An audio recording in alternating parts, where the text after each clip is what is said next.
परमार्थातलं प्रेमाचं व्याख्या सांगू. Unconditional love is a not feeling, it's decision. कोणतीही अट नाही, शर्त नाही, मागणी नाही, असं जे प्रेम, असं जे व्यवहार आहे ना, त्याला खरं प्रेम म्हणतात.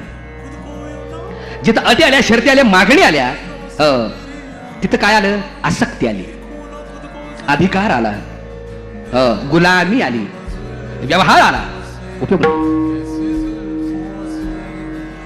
बघा, मी नेहमी सांगत असतो, ज्या प्रेमामध्ये आसक्ती आहे, ज्या प्रेमामध्ये अधिकार आहे, ज्या प्रेमामध्ये गुलामी आहे, ज्या प्रेमामध्ये उपकार करत नाहीस, लग्न केलेस, असं जेव्हा येतं ना, त्याला मी प्रेम म्हणत नाही, त्याला मी कारागृह म्हणतो.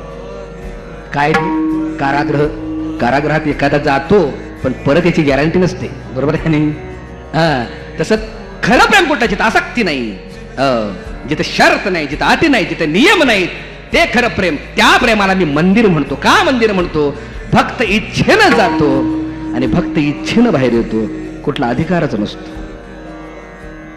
ते खरं प्रेम आहे. जो तुम मेरे हो